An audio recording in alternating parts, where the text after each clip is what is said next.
Hey, good morning. It is day 36, and today our devotional is entitled Baby Steps. And our scripture is found in Mark 14, verse 8. She did what she could. And I think just that alone would be a good enough devotional if we thought about that. And I love that about this author. She can take some obscure verse, seemingly, that is such a small part of such a bigger story, but it directs directly to the point. So we are not responsible for what we can't do, but we are responsible for what we can do, which I think has been a theme of what I've been talking about the last couple of days. And the author points that out is Jesus doesn't point out our lack or magnify our deficiencies. He points us to who we are and who he wants us to become. I remember there was a one time in my life that I was driving down the road, rehearsing all of the horrible things that I had done in my past and who I was here, WWAS was in all the different things, heart wise and attitude. And I was rehearsing those with the Lord driving down the road, really giving myself a tongue lashing and a mental set down about, and I was this and I was that and I was this and I was that. And the Lord said, yes, but I see what you can become. And that's what his focus is. He looks at us and he sees what we can become. And he continues to mold us and continues to, can't really say push us, but guide us if we'll follow in a way that will conform us personally, according to scripture, into his image. And he sees how like him we can become. I love this here that it says on page 144 in our devotional today. Don't do nothing just because you can't do everything. We get stuck sometimes in thinking because we can't do it all perfectly, or because we can't do it like this famous Christian, or we can't speak like this person, or we can't be creative like this person, or we don't have the finances to support or sustain like this other person. But we can do something. We need to make sure that we're not allowing the big of what we see in Christendom, if that's a word, to stop us from taking steps forward. Because most people are never ever going to encounter those big personalities and those big ministries, nor will they be touched from them, only from afar.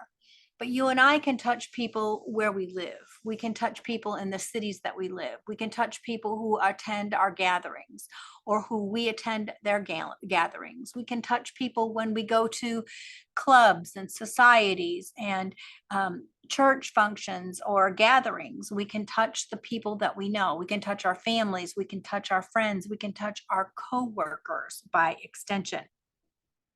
And it's very important that we recognize that we are required to do what we can, to offer whatever service that we see that we can do. And I have very seriously and sometimes even jokingly said that there are so many things, that nice things, thoughtful things that people do for other people. And I see it later and I think, well, that wasn't too bad. I could have done that, but it doesn't occur to me. But other things occur to me. And so I have to do what occurs to me, and I have to do what I can do. I don't want to become someone else. I was not created someone else. I was created who I am. So I have to do what I can do. And Zechariah, which I mentioned a few days ago, this is the scripture, Zechariah 4, verse 10. Who has despised the day of small things. It's so important that we don't look at our small things as not mattering, because the small things added together become a big thing. And even a small thing added to anything else, and it never becomes big if it's in obedience or done in love or done in the service for the Lord. It's a big thing. That's why Jesus said that those who had given him a drink of cold water or brought him clothes or visited him when he was in prison, and they went on to ask him, when did we do those things? And he said, if you've done it such as these, you've done it unto me. So whatever you see that you can do, you should do. We have dear friends that go about every day, and they respond to other people when they say, what have you been up to? And they said, oh, we go about doing good every day. And that should be the attitudes of our hearts when we're serving the Lord, not being required to do what others do, but being required with what we can do. She did what she could do.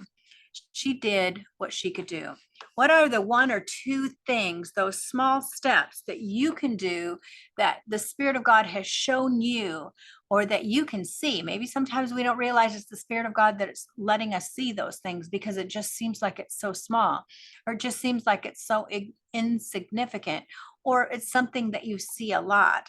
The Spirit of God compels you to see that he shows you those things, and he urges you to do these small things, and you think, but that's so little. But again, there are people like me that I don't see those things, and so someone needs to do them. And so you do the things that you see, and I'll do the things that I see, and the two of us and the three of us or the 20 of us or the 100 or thousands of us doing the small things together can really accomplish things for God.